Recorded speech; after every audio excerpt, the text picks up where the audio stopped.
Assalamualaikum warahmatullahi wabarakatuh. Bismillahirrahmanirrahim. Innal hamdalillahi nahmaduhu wa nasta'inuhu wa nastaghfiruh wa na'udzu billahi min shururi anfusina wa min sayyiati a'malina. May yahdihillahu fala mudilla lahu wa man yudlil fala hadiya lahu. Asyhadu an la ilaha illallah wahdahu la syarika lah wa asyhadu anna Muhammadan abduhu wa rasuluh. Allahumma salli wa sallim ala nabiyyina Muhammad wa ala alihi wa sahbihi wa man tabi'ahum bi ihsanin ila yaumiddin wa sallama tasliman katsira. Amma ba'd. Fa inna asdaqal hadithi kitabullah wa khairal huda huda Muhammadin sallallahu alaihi wasallam wa syarral umuri muhdatsatuha fa inna kulla muhdatsatin bid'ah wa kulla bid'atin dhalalah wa kulla dhalalatin finnar. Ma'asyiral muslimin rahimakumullah, alhamdulillah kita bisa berkumpul kembali melanjutkan kajian-kajian rutin kita sebulan sekali. Dan untuk pagi hari ini insyaallah masih berkaitan dengan materi keluarga, dan kita akan membahas sebuah materi berjudul dampak buruk pilih kasih terhadap anak. Ikhwana fiddin azakumullah, para hadirin dan hadirat yang dimuliakan oleh Allah Subhanahu wa taala. Sesungguhnya bersikap adil adalah kewajiban yang telah ditetapkan oleh Allah Subhanahu wa taala. Allah Subhanahu wa taala berfirman, "Innallaha ya'murukum bil 'adli wal ihsan." Sesungguhnya Allah Subhanahu wa taala memerintahkan kamu sekalian untuk selalu berlaku adil dan berbuat yang lebih baik. Kita bisa melihat ayat ini ketika Allah Subhanahu wa taala memerintahkan kita untuk selalu berbuat adil dan berbuat atau berlaku lebih baik, tidak hanya wal hasan, tidak hanya berbuat baik tetapi berbuat yang lebih baik kalau kita bisa. Maka ma'asyiral muslimin rahimakumullah, ayat ini menunjukkan kewajiban untuk berlaku adil dalam segala hal. Kebalikannya adalah sifat al-zulmu atau al-jawr atau al-haif. Maknanya semua sama. Kebalikan daripada adil adalah zalim, curang, berat sebelah atau pilih kasih. Maka sifat pilih kasih, berat sebelah, curang dalam semua perkara termasuk larangan. Karena ada sebuah kaidah, al-amru bisyai'i nahyun 'an dziddihi. Jadi kalau ada perintah sesuatu atau sesuatu itu diperintahkan, maka maknanya kebalikan dari sesuatu itu dilarang. Itu sebuah kaidah. Jadi kalau ada perintah Allah suatu hal, maka pasti kebalikannya terlarang. Kita mengetahui dalam Islam ada perintah salat, maka kita dilarang untuk meninggalkan salat. Di dalam Islam ada perintah bertauhid, berarti dilarang apa? Dilarang menyekutukan Allah. Di dalam Islam ada yang namanya perintah berbakti kepada orang tua. Artinya larangan apa? Durhaka kepada orang tua. Dalam Islam diperintahkan untuk berhusnul akhlak, berakhlak yang mulia. Maka artinya Islam melarang akhlak yang tercela. Dan demikianlah secara kebalikan, perintah sesuatu maka larangan kebalikan daripada sesuatu itu. Ma'asyiral muslimin rahimakumullah, Ayat-ayat memerintahkan kepada kita berlaku adil sangat banyak. Bahkan dalam sekedar perkataan pun kita harus adil. Hanya perkataan saja harus adil. Allah Subhanahu wa taala berfirman, wa idza qultum fa'dilu. Kalau kamu berucap maka adillah. Dan ayat ini menunjukkan kepada kita bahwa sedemikian rupa keadilan itu harus, apabila kita ingin berucap kepada anak-anak atau kepada orang-orang siapapun di hadapan kita, maka harus berlaku adil. Ini dalam ucapan, apalagi dalam hal menghukumi, maka semuanya harus adil, tidak boleh berat sebelah. Kemudian ma'asyiral muslimin rahimakumullah, sikap tidak adil atau berat sebelah itu akan mengantarkan kita kepada su'ul khatimah dalam berbagai macam perkara. Ketidakadilan itu bisa jadi mengantarkan kepada kita su'ul khatimah. Apa su'ul khatimah? Su'ul khatimah apa artinya? Hah?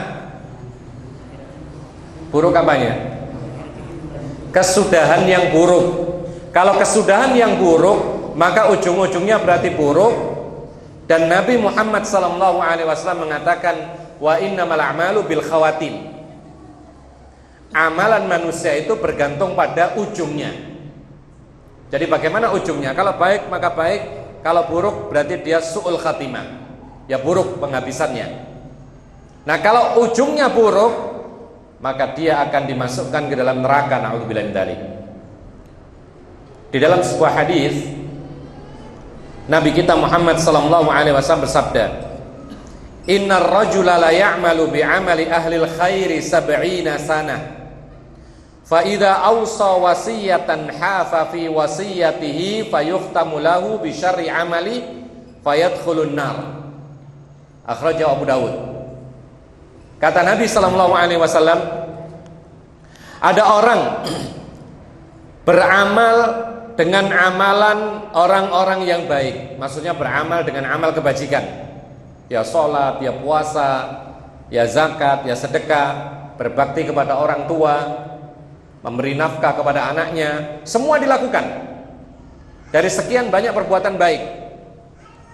Lalu kata Nabi SAW, dia berbuat baik selama 70 tahun. Kenapa 70 tahun? Ini biasanya umur manusia ujungnya 70 tahun. Nabi Muhammad mengatakan, inna a'mara ummati ma baina sittina ila sab'ina.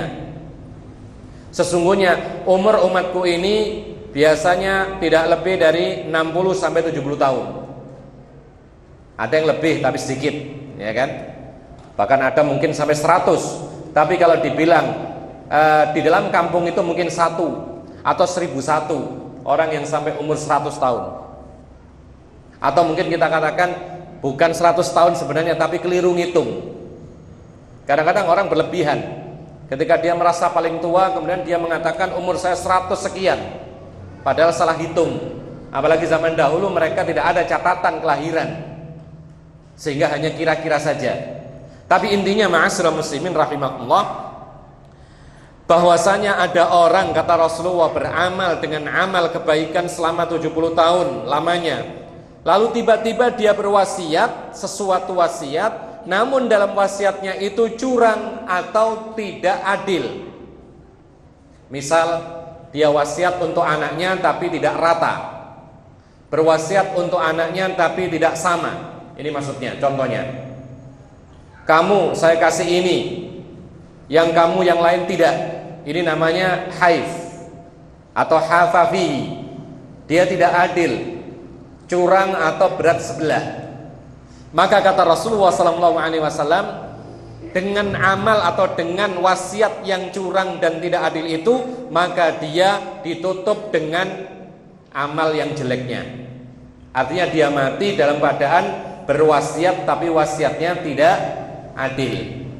Maka kata Rasulullah SAW, orang ini akan masuk neraka. Lihat bagaimana seorang yang dari masa awalnya dia beramal kebaikan, sampai di masa tua 70 tahun beramal kebaikan, namun di ujung-ujungnya dia sempat berwasiat, namun wasiatnya pilih kasih. Maka inilah menyebabkan dia su'ul khatimah dan akhirnya dia masuk ke dalam neraka, naudzubillah min dzalik. Ma'asyiral muslimin rahimakumullah. Berikutnya, berbakti kepada orang tua ini adalah kewajiban yang paling besar setelah bertauhid. Berbakti kepada orang tua adalah kewajiban, bahkan itu adalah perintah pertama kali setelah perintah bertauhid kepada Allah. Allah mengatakan wa qadha rabbuka alla ta'budu illa iyyahu wa bil walidaini ihsana. Allah menetapkan kepada kamu sekalian, hamba-hamba Allah, untuk selalu beribadah hanya kepada Allah Subhanahu wa taala, dan Allah memerintahkan untuk selalu berbakti kepada orang tua. Jadi para ulama mengatakan bahwa berbakti kepada orang tua itu tingkatannya adalah dalam hubungan manusia kepada manusia yang lain itu nomor satu. Kewajiban pertama kali. Kalau hubungan dia kepada Allah bertauhid, tapi hubungan satu dengan yang lainnya sama manusia, yang pertama kali dan paling utama adalah berbakti kepada orang tua. Kita punya kaidah tadi di awal pembahasan kita, al-amru bisyai'i nahyun 'an diddihi. Ingat gak tadi kaidahnya? Apa tadi artinya? Perintah terhadap suatu perkara berarti larangan kebalikannya. Kalau dalam Islam ini adalah diperintahkan untuk berbakti kepada orang tua, berarti apa? Berarti Islam melarang apa? Durhaka kepada orang tua. Dan durhaka kepada orang tua tingkatannya paling tinggi. Dari apa? Dari perbuatan dosa sesama manusia. Jadi setelah berdosa kepada Allah, ini yang paling tinggi, menyekutukan Allah, ini dosa yang paling berat, besar.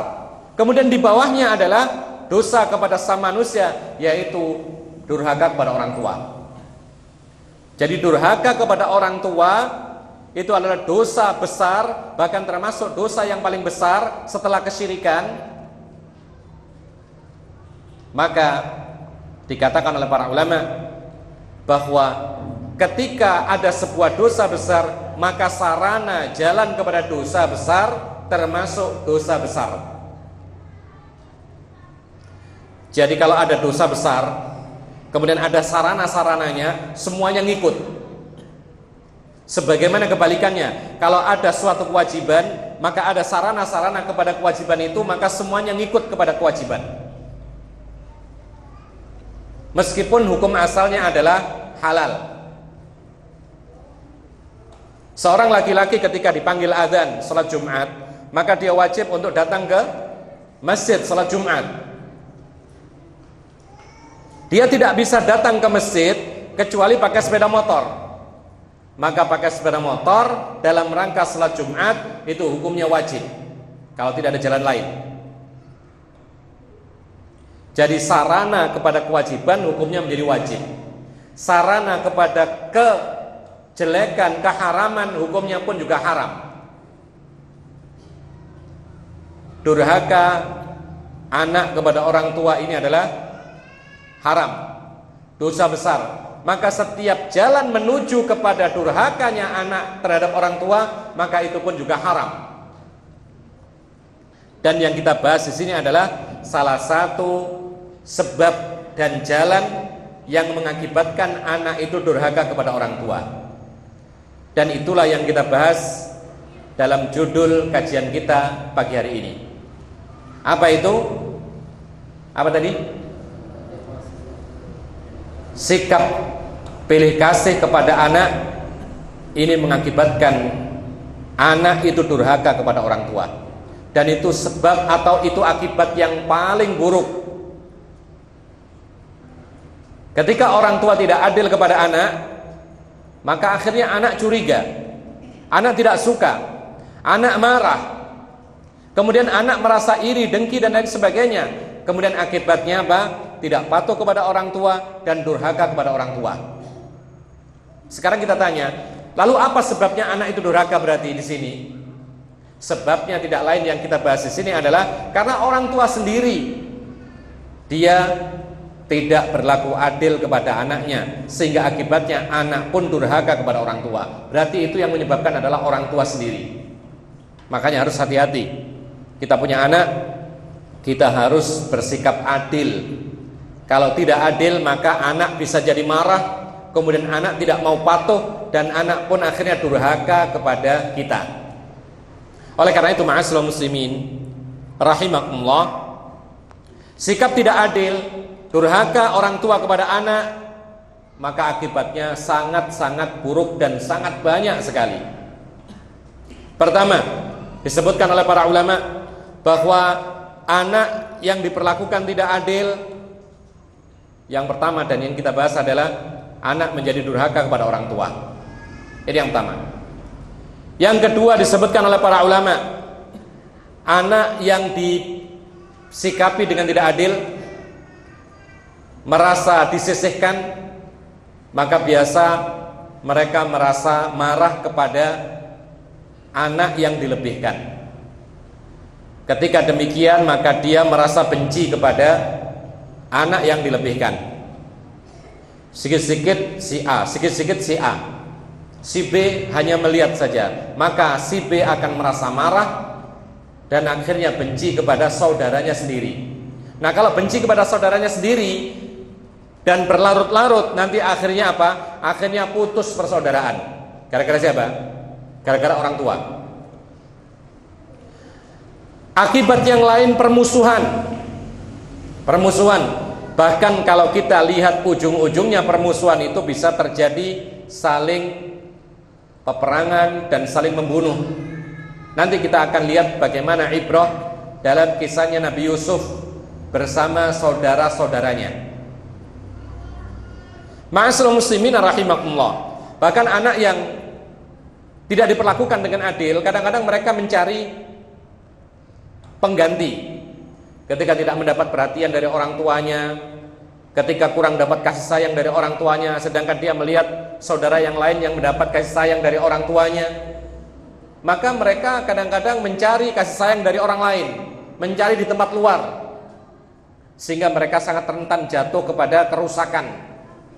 Biasanya mereka keluar rumah, kemudian menginap di tempat lain, mencari tempat yang mereka senangi.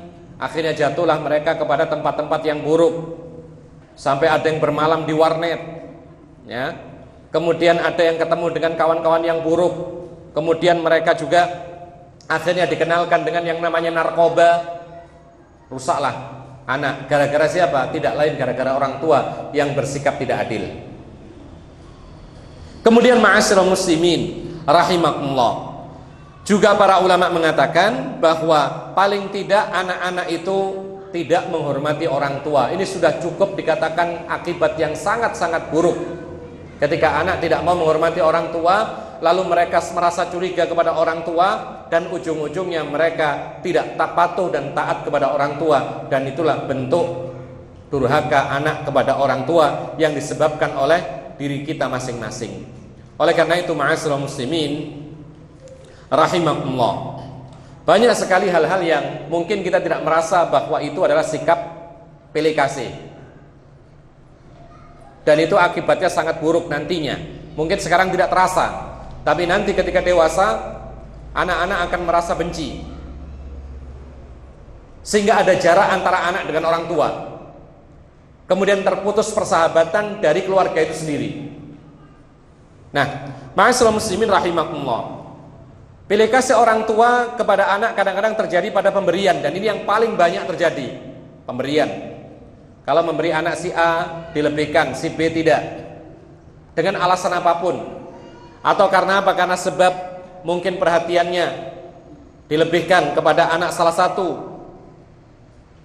atau ketika berbicara karena melihat anak yang satu ini kurang pintar, yang satu ini sangat pintar berbicara, maka yang dilebihkan adalah yang pandai berbicara, lalu tidak beri kesempatan anak yang tidak mampu berbicara dengan baik. Bahkan sebagian para ulama mengatakan, andaikan seorang itu punya anak yang satu pintar, yang satu tidak pintar. Maka jangan dilebihkan, karena masalah pintar dan tidak pintar ini adalah Allah yang memberi. Berbeda dengan anak yang malas, dengan anak yang rajin. Ini berbeda, karena anak yang rajin, malas ini bisa, yaitu terjadi pada siapa saja. Dan orang tua berhak untuk memberikan motivasi, untuk melebihkan anak yang rajin supaya yang malas juga ikut rajin, boleh. Tapi dalam hal Allah Subhanahu wa ta'ala memberikan anak kelebihan dan kekurangan, maka ini tidak boleh menjadi sebab dia itu dilebihkan. Seperti para ulama mengatakan, kadang-kadang orang tua itu lebih perhatian kepada anaknya yang lebih ganteng, sedangkan anak yang tidak ganteng tidak diperhatikan. Anak perempuan yang lebih cantik diperhatikan daripada anak yang tidak demikian. Maka ini pun juga salah satu sebab yang terbesar anak itu nanti durhaka kepada orang tua. Ma'asyiral muslimin rahimakumullah. Lalu bagaimana orang tua harus bersikap adil dan tidak pilih kasih kepada anak? Para ulama mengatakan, dalam semua perkara yang dimampui oleh manusia maka harus bersikap adil, tidak boleh pilih kasih. Sampai dalam masalah perhatian kepada anak, kadang-kadang orang tua tidak merasa bahwasanya ini tidak adil. Kadang-kadang orang tua karena melihat anaknya yang cerdas, cekatan, sehat, anaknya pintar, sopan, berbaik hati kepada temannya, suka memberi, kemudian ada kecondongan kepada anak, dan kemudian ini dirasakan oleh anak-anak yang lain. Loh, kenapa orang tua saya kok condong kepada si A?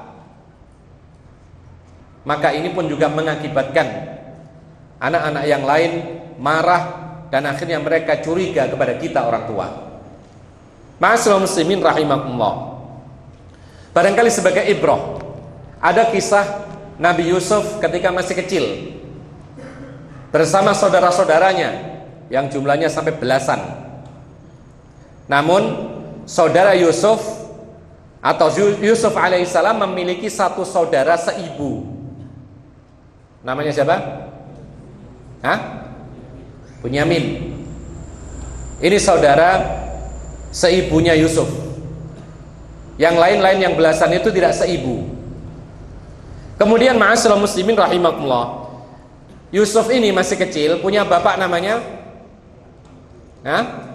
Yakub alaihissalam, nabi. Allah Subhanahu wa ta'ala memberikan kelebihan kepada Yusuf meskipun masih kanak-kanak, meskipun masih anak-anak. Diberikan kelebihan oleh Allah Subhanahu wa ta'ala. Di antaranya adalah beliau adalah salah satu anak yang paling tampan,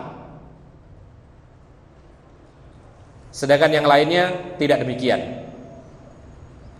Kemudian juga dia diberikan kelebihan pernah bermimpi meskipun masih anak-anak. Dalam Al-Quran disebutkan mimpi melihat 11 bintang, matahari dan bulan semuanya sujud kepada dia. Diceritakan kepada bapaknya, maka bapaknya melihat ini tanda kebaikan. Lalu bapaknya mengatakan, jangan kau ceritakan mimpimu kepada saudara-saudaramu, karena kalau kau ceritakan kepada mereka, mereka pasti akan tidak suka. Mereka berusaha membuat makar tipu daya kepada engkau, mencelakakan engkau. Artinya ma'asyiral muslimin rahimakumullah, dari kecil sudah ada tanda-tanda kebaikan pada diri Yusuf. Bahkan para ulama mengatakan bahwa Nabi Yakub saat itu menunggu-nunggu siapa yang diangkat sebagai nabi dari pewarisnya. Karena Allah menjanjikan dari ahli warisnya Nabi Yakub itu ada seorang nabi. Saat itu Nabi Yusuf belum diangkat sebagai nabi. Dan Nabi Yakub sudah berusaha untuk berlaku adil. Namun karena kelebihan-kelebihan yang diberikan oleh Allah kepada Nabi Yusuf yang sangat kelihatan, sampai-sampai ketika Nabi Yusuf ini dibuang, lalu ditemukan oleh raja siapa? Oleh seorang raja yang saat itu kafir. Kemudian diambillah Nabi Yusuf ini. Kemudian berkata kepada istrinya yang mengambil ini, akrimi maswa asa ayyang fa'ana au nattakhidahu waladan. Jadi sejak kecil memang kelihatan berbeda. Muliakan anak ini, kita ambil anak ini, muliakan anak ini, mudah-mudahan dia nanti bermanfaat buat kita, atau kita angkat sebagai anak. Dahulu belum dilarang mengangkat anak seperti anak kandung. Lalu dalam Islam sudah dilarang. Tidak boleh diangkat anak tetangga, diangkat kemudian seperti anak kandung, mewarisi, tidak boleh. Dalam Islam tidak boleh. Nah, saat itu sudah ada keterangan dalam Al-Quran, akrimi maswa asa ayyang fa'ana au nattakhidahu walada. Jadi seorang penguasa ketika memungut Nabi Yusuf, atau seorang yang berjalan kebetulan kemudian melihat Nabi Yusuf yang berada di dalam sumur tua, diambil, kemudian dia melihat, mudah-mudahan dia bermanfaat atau kita angkat sebagai anak. Jadi sudah ada keinginan orang melihat untuk memiliki dia sebagai anak. Di sini para ulama mengatakan memang Nabi Yusuf sudah dari kecil terlihat ada kelebihan-kelebihannya, sehingga inilah yang membuat saudara-saudara Nabi Yusuf yang tidak seibu tadi, yang sebapak saja, itu benci dan iri atau dengki kepada Nabi Yusuf. Jadi bukan perlakuan Nabi Yakub kepada Yusuf yang berlebihan, tapi Nabi Yakub berusaha memelihara dengan sebaik-baiknya, kemudian memperhatikan sebaik-baiknya tanpa mengabaikan saudara-saudaranya Yusuf yang lain. Namun toh demikian, karena memang ada rasa tidak suka dari saudara-saudara Yusuf, maka mereka pun mengatakan, la Yusuf wa akhuhu ahabbu ila abina minna wa nahnu usbah inna abana la fi dhalalin mubin. Dalam surat Yusuf ayat 8. Saudara-saudara Nabi Yusuf mengatakan, sungguh Yusuf dan saudaranya Bunyamin tadi benar-benar lebih dicintai oleh bapak kami, padahal kami ini satu keluarga. Sesungguhnya bapak kami berada dalam kesesatan yang nyata. Ini adalah sangkaan mereka. Diawali karena dengki, iri dan hasud, maka mereka pun akhirnya curiga kepada bapaknya. Padahal bapaknya tidak demikian. Nah, para ulama mengatakan bahwasanya Nabi Yakub tidak berlaku pilih kasih kepada Yusuf dan saudaranya. Tapi memang Allah Subhanahu wa taala yang melebihkan Nabi Yusuf. Dalam ayat yang terakhir disebutkan, Tallahi laqad atharakallahu alaina wa in kunna la khatiin. Akhirnya mereka mengaku, di ujung-ujung kisahnya para saudaranya Yusuf mengaku. Mereka mengatakan, demi Allah, engkaulah ya Allah yang memberikan kelebihan kepada Yusuf. Jadi bukan sikapnya Yakub alaihissalam, tapi memang Allah memberikan kelebihan, dan kamilah yang bersalah. Di ujung-ujungnya mereka taubat dan minta ampun kepada Allah, dan minta didoakan oleh bapaknya Yakub supaya diampuni dosa-dosa mereka. Nah, ini sebagai ibrah bahwasanya ketidaksengajaan sekalipun, kalau anak itu punya kelebihan, ya, meskipun orang tua tidak berniat untuk melebihkan anak yang punya kelebihan, namun ketika menjaganya, merawatnya dengan baik, ini pun masih ada sangkaan buruk dari saudara-saudara yang lain yang merasa tersisih, yang merasa tidak punya kelebihan. Apalagi kalau kita itu punya niatan untuk melebihkan anak yang diistimewakan, maka ini lebih parah lagi.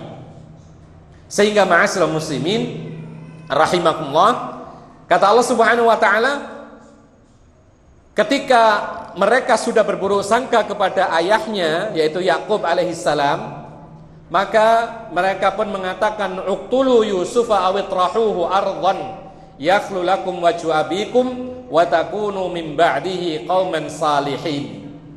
Lalu mereka mengatakan, kalau begitu bunuhlah Nabi Yusuf.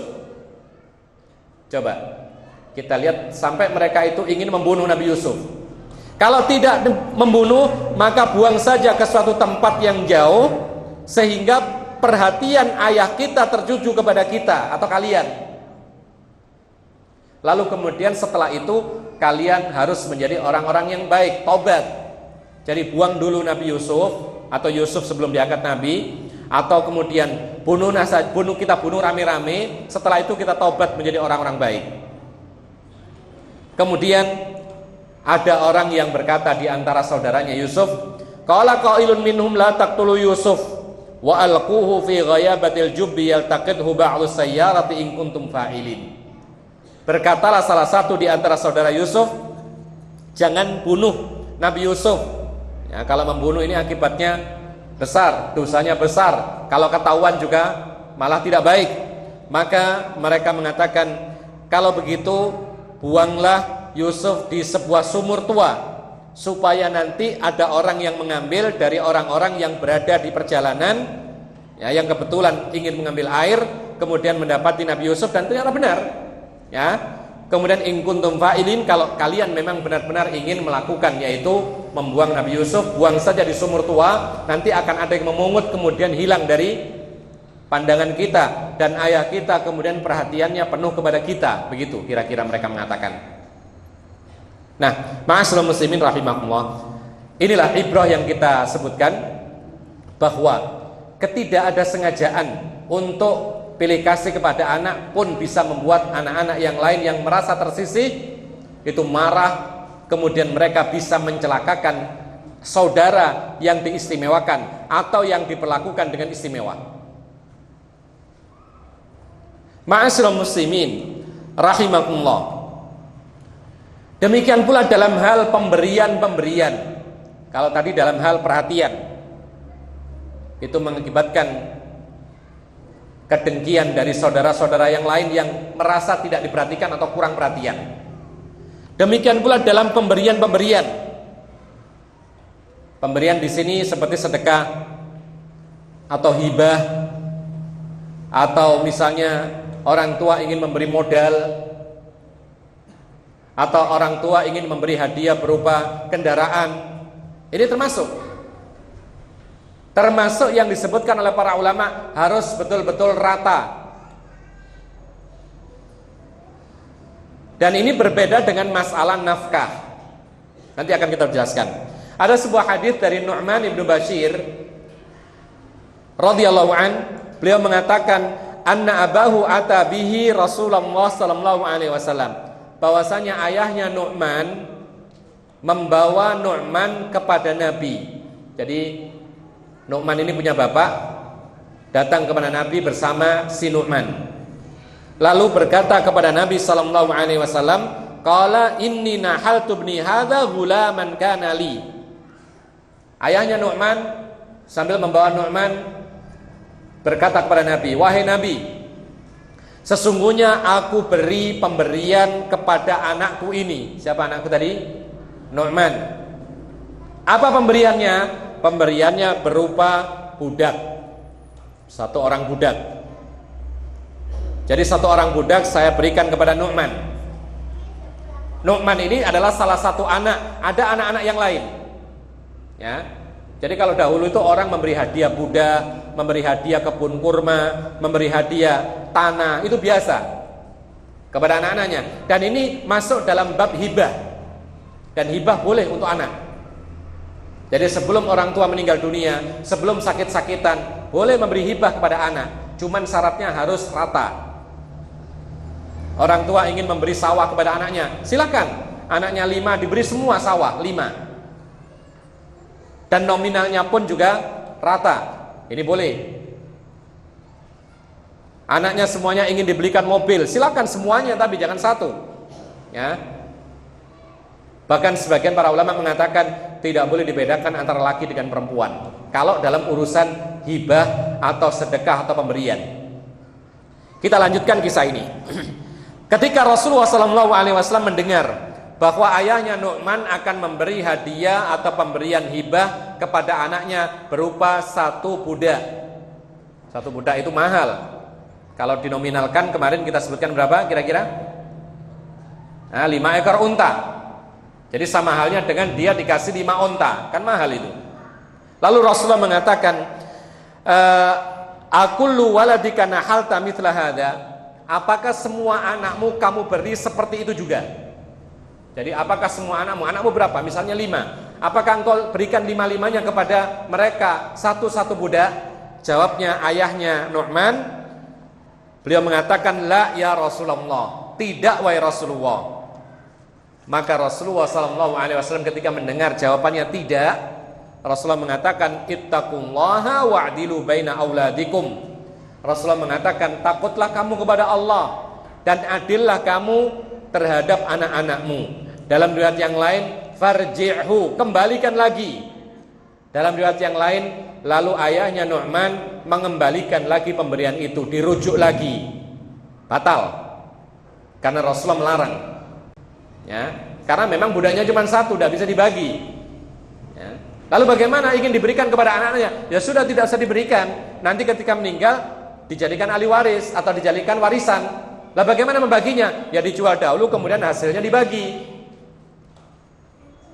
Jadi kalau kita ini kadang-kadang tidak punya banyak harta, ya kalau ngasih hibah anak-anak ya jangan rumah, gitu loh. Karena konsekuensinya kalau kita kasih rumah, yang lain harus rumah. Kecuali kalau kita banyak hartanya, kemudian anak kita banyak, masing-masing bisa dikasih rumah, silahkan.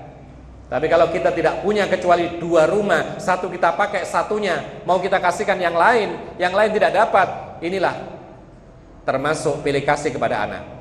Dan itulah yang membuat anak itu saling musuhan.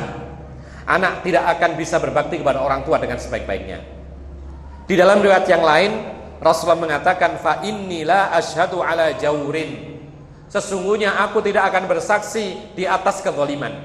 Artinya memberi hadiah kepada anak atau memberi hibah kepada satu anak yang lainnya tidak dikasih, itu termasuk kezaliman yang disebutkan oleh Rasulullah SAW. Bahkan Nabi Muhammad SAW mengulang-ulang sampai 3 kali perkataannya, ittaqullaha wa'dilu baina auladikum, ittaqullaha wa'dilu baina auladikum, ittaqullaha wa'dilu baina auladikum.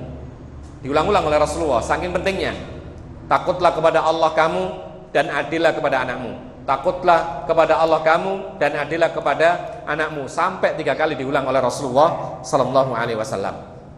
Jadi ma'asyiral muslimin rahimakumullah, ini sebuah ibrah yang sangat penting. Kadang-kadang orang tua memang inginnya baik. Oh, karena anak yang satu ini kurang mapan, maka dikasih rumah. Yang lain sudah mapan, tidak dikasih. Jangan berbuat demikian. Karena untuk urusan hibah, maka harus rata. Tidak pandang apakah anak miskin atau kaya. Semua orang suka kalau dikasih sesuatu. Itu tabiat manusia. Dikasih hadiah, dikasih pemberian hibah, semua orang suka. Baik orang kaya maupun orang miskin. Bahkan kita pun merasakan kalau ada orang memberikan hadiah kepada kita meskipun harganya tidak terlalu mahal, rasa hati kita senang. Dan memang itulah yang dikatakan oleh Rasulullah SAW, tahabu. Saling memberi hadiahlah kalian, niscaya akan timbul rasa suka. Nah, kalau seandainya anak yang ini diberi, yang itu tidak diberi, maka pasti yang diberi senang, yang tidak diberi dia akan merasa marah. Ma'asyiral muslimin rahimakumullah. Ada permasalahan yang disebutkan oleh para ulama ketika membahas tentang hibah kepada anak harus rata. Ya. Anaknya 5, kasih semuanya. Sekarang pembahasannya adalah bagaimana dengan anak itu kalau ada laki dan perempuan? Apakah pemberian juga harus rata? Atau makna adil kepada anak itu bagaimana kalau dalam bab pemberian atau hibah? Apakah harus satu-satu juga? Apakah ketika dia punya anak laki dan perempuan, satu laki satu perempuan, kalau yang laki dikasih satu rumah harganya misalnya 500 juta, kalau perempuan diberikan harga yang sama atau separuhnya? Maka di sini ma'asyiral muslimin rahimakumullah, terjadi perbedaan pendapat di kalangan para ulama. Maksudnya antara laki dengan perempuan, anak ini apakah dibedakan dalam urusan pemberian atau tidak dibedakan? Pendapat yang pertama mengatakan harus dibedakan antara laki dengan perempuan. Ini pendapat. Pendapat yang pertama, harus dibedakan antara laki dengan perempuan sebagaimana pembagian harta waris. Berarti apa? Lidzakari mithlu hadzil untsayain. Laki-laki 2, perempuan 1. Ini pendapat. Apa dasarnya? Dasarnya adalah ayat tentang warisan, bukan ayat tentang hibah. Jadi ini adalah salah satu pendapat para ulama. Mereka menjadikan hibah itu pembagiannya laki perempuan itu sama dengan pembagian warisan. Jadi kalau laki-laki bagiannya 2, kalau perempuan bagiannya 1. Namun ma'asyiral muslimin rahimakumullah, pendapat ini adalah pendapat yang lemah. Maka dari itu ada pendapat mayoritas para ulama yang lebih kuat. Mereka mengatakan bahwa tidak boleh dibedakan pemberian itu kepada anak, baik laki maupun perempuan. Jadi kalau kita punya anak laki dan perempuan, maka kalau kita kasih rumah, ya rumah yang sama nominalnya. Kalau semua sama bentuknya dan lain sebagainya mungkin sulit, tapi paling tidak dinominalkan sama. Pendapat ini adalah lebih kuat karena beberapa alasan. Alasan yang pertama, karena hukum asal adil itu adalah rata. Ini hukum asalnya.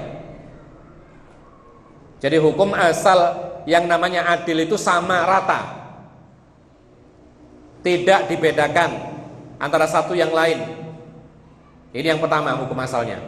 Lalu yang kedua, alasan yang kedua yang disebutkan oleh para ulama adalah bahwa Nabi Shallallahu Alaihi Wasallam ketika mengatakan i'dilu baina auladikum, aulad, anak-anak kalian. Yang namanya aulad ada sebuah kaidah dalam bab lughah bahasa Arab, ya. Itu kalau ada al-mu'arraf bil idhafah sawa'un kana mufradan aw jam'an fa innahu yufidul umum. Masih ingat santri? Jadi al-mu'arraf bil idhafah sawa'un kana mufradan aw jam'an fa innahu yufidul umum. Kalau ada isim ma'rifat disandarkan, ya, menjadi ma'rifat karena penyandaran idhafah, atau bahasa Indonesianya gimana ini? Jadi ada penggandengan kata sehingga dengan digandengkan itu menjadi ma'rifat. Apalagi ma'rifat ini? Menjadi jelas. Jadi aulad itu anak-anak, digandeng dengan kalimat kum, kamu, anak-anakmu. Berarti anak-anak ini jelas anak-anakmu saja. Kalau anak-anak kan umum sifatnya, anak ini, anak itu, anak siapa saja. Tapi ketika digandeng dengan mu, anak-anakmu, wahai siapa tadi? Bashir, ayahnya Nu'man. Berarti anak-anaknya Bashir ini ya Nu'man, ya saudaranya, ya saudarinya, menjadi jelas. Ya. Maka di sini para ulama mengatakan yufidul umum. Maka ini mencakup keumuman, mencakup laki maupun perempuan. Ya. Menjadi di situ seandainya ada anaknya Bashir itu jumlahnya misalnya 10, masuk dalam kategori aulad. Seandainya ada laki dan perempuan, masuk pula dalam kategori auladikum.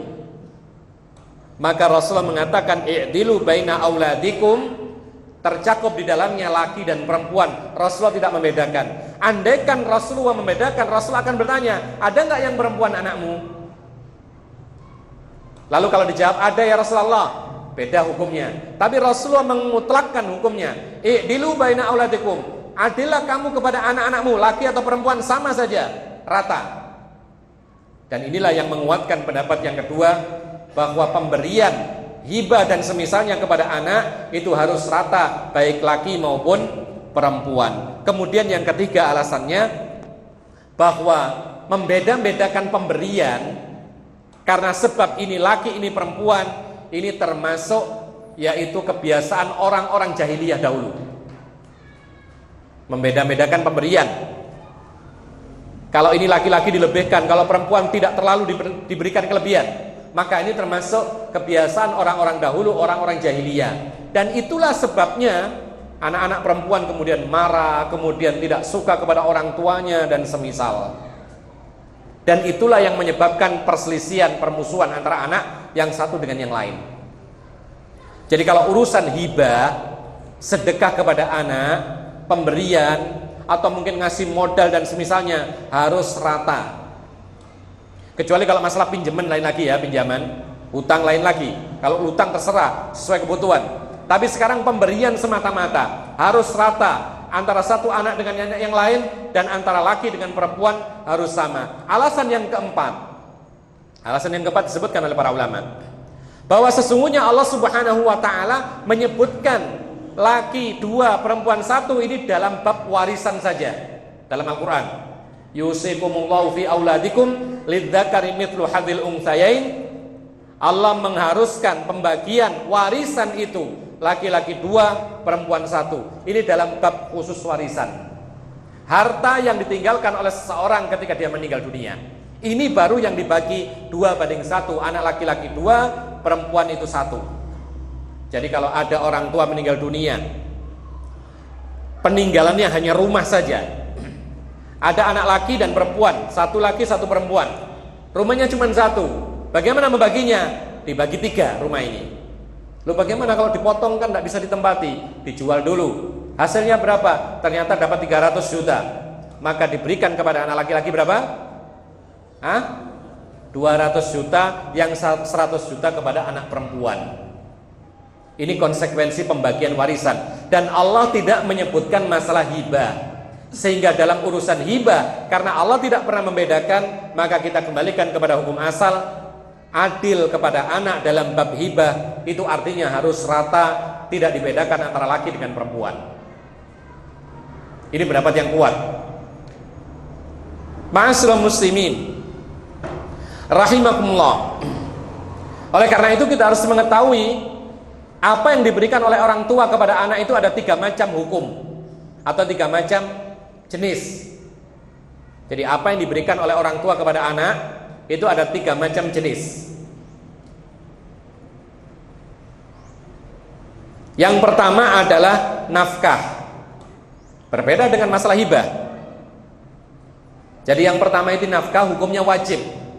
Orang tua wajib memberi nafkah kepada anaknya. Berapa nafkah orang tua kepada anak? Sekuatnya gimana? Bukan sebatas kebutuhan dan kemampuan orang tua. Bukan terserah kemauan anak. Ini keliru. Karena sebagian orang tua terlalu memanjakan anak. Apapun yang diminta dibelikan. Baru 3 tahun minta HP Android, dibelikan. Atau masih sekolah, sibuk dengan sekolah, ujian dan lain sebagainya, minta HP, minta ini, dibelikan semuanya. Ini pun juga keliru. Sehingga dia akan rusak. Apalagi kemudian ada koneksi internet dan semisalnya. Ya. Anak yang baru SD kelas berapa, kelas 3 misalnya, minta dibelikan sepeda motor yang besar. Maka ini pun juga mencelakakan anak. Tidak boleh. Jadi nafkah itu adalah apa yang diberikan oleh orang tua menurut kebutuhan anak dan kesanggupan atau kemampuan orang tua. Jadi anak boleh menuntut, tapi lihat-lihat orang tuanya. Orang tuanya ini kerjanya apa gitu loh. Ya. Kemudian anak juga harus melihat, tidak boleh dia menyamakan dengan teman-temannya. Temannya anaknya orang kaya, sedangkan dia anaknya orang miskin. Ya tidak boleh menuntut nafkah anak orang kaya. Orang tua pun juga demikian. Ketika dia mampu memberikan nafkah yang bagus, jangan dikasih nafkah yang tidak bagus. Berarti tidak sesuai dengan kemampuan. Mampunya bagus tapi dia kasih yang tidak bagus, tidak boleh juga. Dan juga para ulama mengatakan dalam urusan memberi nafkah kepada anak pun harus adil. Tapi ingat, adil dalam nafkah tidak harus rata. Tidak harus rata, tapi sesuai dengan kebutuhan dan kemampuan orang tua. Ini adil dalam bab nafkah. Karena anak itu berbeda-beda kebutuhannya. Kita bisa membuktikan anak bayi yang baru lahir kira-kira biayanya lebih mahal atau lebih murah daripada anak yang umur 3 tahun. Hah? Anak bayi yang baru lahir kira-kira biayanya lebih banyak mana? Anak ini yang baru lahir atau dengan anak yang 5 tahun? Anak bayi baru lahir, dia butuh apa lagi? Popoknya, kemudian pakaiannya cepat ganti karena ngompol, kemudian juga asupan makanan yang bergizi, susu dan lain sebagainya, ya kan? Maka ini adalah nafkah bagi anak. Berbeda dengan anak yang sudah lumayan umurnya. Anak SD dengan anak yang kuliah, berbeda biayanya, nafkahnya. Sampai uang saku pun beda. Anak kecil yang SD sakunya berapa uang sakunya? Mungkin 5.000, 6.000. Ya, tapi kalau anak kuliahan masa 5.000. Ya kan? Naik apa dia? Dia naiknya bis, dia naiknya sepeda motor dan semisal. Bensinnya mana? Anak perempuan dengan laki-laki, nafkahnya sama enggak? Tidak sama. Perempuan itu lebih banyak kebutuhannya dari sisi pakaiannya, iya kan? Nanti belum bedaknya, iya kan? Kerudungnya, laki-laki nggak pakai kerudung. Perempuan banyak sekali kebutuhan kainnya gitu loh. Jadi kalau bikinkan baju anak perempuan itu bermeter-meter, kalau anak laki-laki enggak. Maka ini sesuai kebutuhan, tidak mengapa. Dan itu harus dipenuhi kalau mampu. Tidak harus rata. Dan adil dalam bab nafkah itu adalah diberikan kebutuhan anak sesuai dengan kebutuhan dan kemampuan orang tua. Tidak harus rata. Ma'asyiral muslimin rahimahullah, bahkan para ulama mengatakan kadang-kadang anak ini dilahirkan oleh ibunya dalam keadaan berkebutuhan khusus. Ya mohon maaf, cacat misalnya.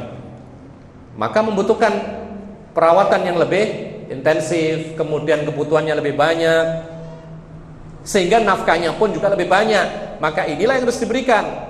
Anak yang lain tidak demikian.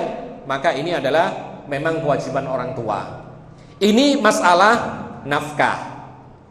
Bagaimana hukumnya? Wajib bagi orang tua memberikan nafkah kepada anak-anaknya sesuai dengan kebutuhan dan kemampuan orang tua. Dan tidak harus rata, karena sesuai dengan kebutuhan. Lalu yang kedua, jenis yang kedua, apa yang diberikan oleh orang tua kepada sang anak itu adalah pemberian semata-mata, masuk di dalamnya sedekah, hibah, dan seperti yang kita jelaskan tadi dalam bab kisahnya Nu'man ibnu Bashir. Jadi kalau pemberian semata-mata selain masalah nafkah sudah selesai. Ya, orang tua ingin sedekah, kasih lebih kepada anak, boleh. Hibah dan semisal, maka harus rata. Semua anaknya dapat kalau memang diberi, dan tidak boleh dibedakan antara laki dengan perempuan. Ini masalah hibah, sedekah, pemberian semata-mata dan semisal. Ini yang kedua. Ada yang ketiga, apa yang ketiga?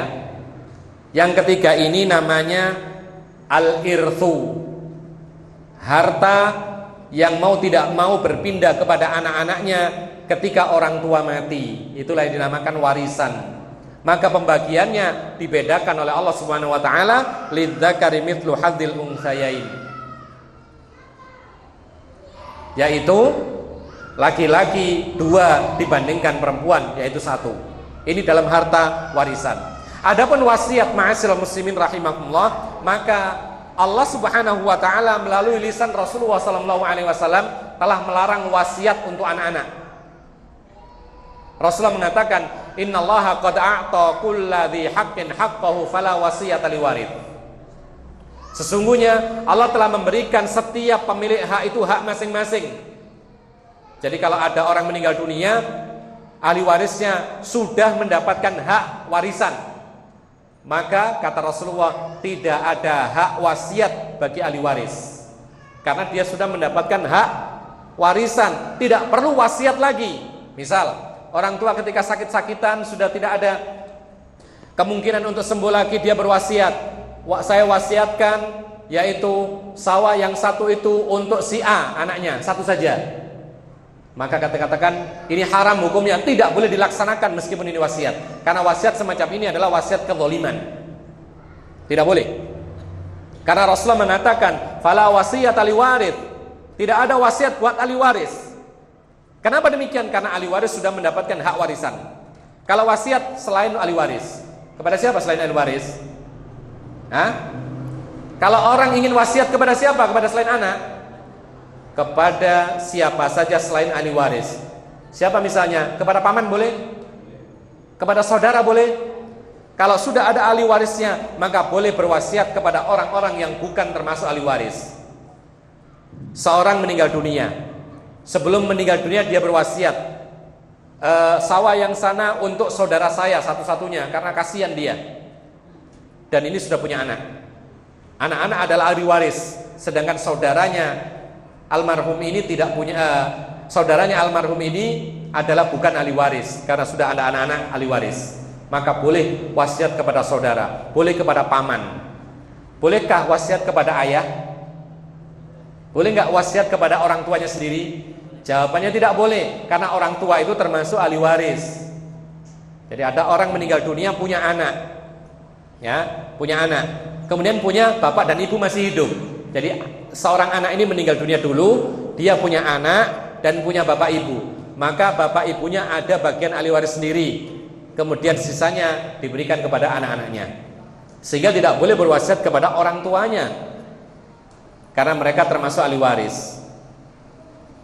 Boleh nggak berwasiat kepada sepupu? Boleh kalau memang sudah ada ahli warisnya. Boleh nggak wasiat kepada tetangga? Boleh. Boleh nggak wasiat sebagian hartanya untuk diinfakkan fisabilillah? Boleh. Untuk diwakafkan? Boleh. Boleh. Buat masjid? Boleh. Boleh. Buat pesantren? Boleh. Silakan. Yang penting wasiat itu bukan untuk anak. Kemudian syarat yang kedua dalam wasiat, tidak boleh lebih dari 1/3 harta yang dimiliki.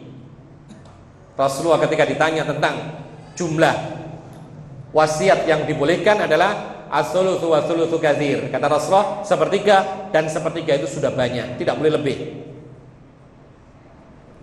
Ma'asyiral muslimin rahimakumullah. Demikian pula dalam hal kasih sayang. Habis waktunya. Tinggal sedikit ya. Kita tambah sedikit. Sudah 1 jam tadi. Demikian pula dalam hal kasih sayang. Ada sebuah hadis diceritakan oleh Anas bin Malik. Kita lihat ibrahnya dalam hal masalah keadilan orang tua kepada anak, sampai dalam hal kasih sayang. Kata Anas bin Malik, pernah dalam suatu hari Nabi SAW bersama-sama dengan seseorang, ya. Jadi Nabi bersama-sama dengan kami, dan ada seseorang di dalam, yaitu majelis kami. Tiba-tiba ada datang seorang anak kecil, laki-laki. Lalu anak kecil ini menghampiri orang tersebut. Jadi Rasulullah bersama para sahabatnya, ya. Kemudian ada seorang bapak-bapak di sini. Lalu tiba-tiba ada anak kecil datang menghampiri bapak-bapak ini. Kemudian digapelah anak tersebut. Lalu anak kecil ini diciumnya, dicium kemudian didudukkan. Ya. Tidak lama kemudian datang anak kecil tapi perempuan. Datang anak kecil perempuan, kemudian menghampiri bapak itu tadi, lalu dikapainya anak tersebut, lalu kemudian langsung didudukkan. Dibedakan nggak itu? Yang anak laki-laki dicium, yang anak perempuan langsung didudukkan. Rasulullah pas melihat, lalu Rasulullah mengatakan, fahalla adalta bainahuma. Kenapa kamu tidak adil kepada anakmu berdua ini? Yang laki dicium, yang perempuan tidak dicium, tidak boleh, ya, sama-sama anaknya. Dan ini termasuk apa? Kebiasaan orang jahiliyah dahulu, menganggap remeh anak perempuan. Jadi masalah mencium anak pun juga harus sama. Bahkan di sini ada hadis yang lain yang lebih jauh lagi, dari Hasan ibnu Ali bin Abi Thalib radhiyallahu anhuma. Beliau mengatakan, tatkala Rasulullah SAW bermajlis berbincang dengan para sahabatnya, ya, seperti ini kira-kira. Tiba-tiba datang seorang anak kecil laki-laki. Dia langsung masuk menghampiri ayahnya. Hampir sama dengan kisahnya yang tadi. Jadi anak laki-laki datang menghampiri ayahnya. Kemudian sang ayah ini langsung mendekapnya. Dia mencium anak tersebut. Mohon maaf, dia mengusap kepalanya, tidak pakai cium. Dia mengusap kepala anak ini, kemudian didudukkan di pahanya. Jadi ambil anak kecil laki-laki, diusap kepalanya dan didudukkan di pahanya. Kemudian beliau mengatakan, lalu tidak lama kemudian datang anak kecil perempuan menghampiri bapaknya ini, kemudian sampai ke bapaknya, ya. Lalu diusap juga kepalanya anak ini, kemudian didudukkan di tanah. Jadi yang laki-laki diusap kepalanya, didudukkan di pahanya, yang perempuan diusap kepalanya, didudukkan di tanah. Dibedakan apanya? Tempat duduknya. Rasulullah SAW pun melihatnya. Apa kata Rasulullah? Fahalla ala fakhidhikal ukhra. Kenapa kamu tidak dudukkan anak perempuanmu itu di pahamu yang satunya lagi? Ya, sampai masalah duduknya pun juga diperhatikan Rasulullah. Fahamalaha ala fakhidhil ukhra. Lalu diangkatlah anak perempuan itu, didudukkan di paha yang satunya. Sehingga dia mendudukkan dua-dua anaknya, yang laki di paha satu, yang perempuan di paha satunya lagi. Baru kemudian Rasulullah mengatakan, al-ana adalta, maka sekarang kamu baru adil kepada anak-anakmu. Coba lihat di sini. Jadi tidak hanya masalah pemberian, masalah kasih sayang, masalah mencium anak, masalah mendudukkan anak, semuanya harus rata. Itulah keadilan yang diajarkan oleh Islam. Dan ini akibatnya adalah anak nanti kalau diperlakukan dengan adil dalam semua perkara, maka anak akan kembali berbakti kepada orang tua dengan rata. Makanya Rasulullah pernah mengatakan kepada Bashir, ayahnya Nu'man, dia mengatakan, apakah kamu ingin anak-anakmu nanti berbakti rata kepada engkau? Jadi semuanya berbakti kepada engkau, tidak satu bakti satunya kemudian durhaka. Lalu Bashir mengatakan, tentu wahai Rasulullah. Maka Rasulullah mengatakan, i'dilu baina auladikum, kamu harus adil kepada anakmu, karena nanti kembalinya anak akan berbakti secara rata kepada engkau. Barangkali ini yang bisa kita sampaikan. Mungkin ada yang bertanya, kami persilahkan. Ada waktu sedikit, 5 menit. Apabila ada, kami persilahkan sisa waktunya. Silakan kalau ada. Ada yang bertanya barangkali? Kalau tidak ada, kita cukupkan. Wassallallahu ala nabiyina Muhammadin wa ala alihi wa sahbihi ajma'in. Wa akhiru da'wana anil hamdulillahi rabbil alamin. Wassalamualaikum warahmatullahi wabarakatuh.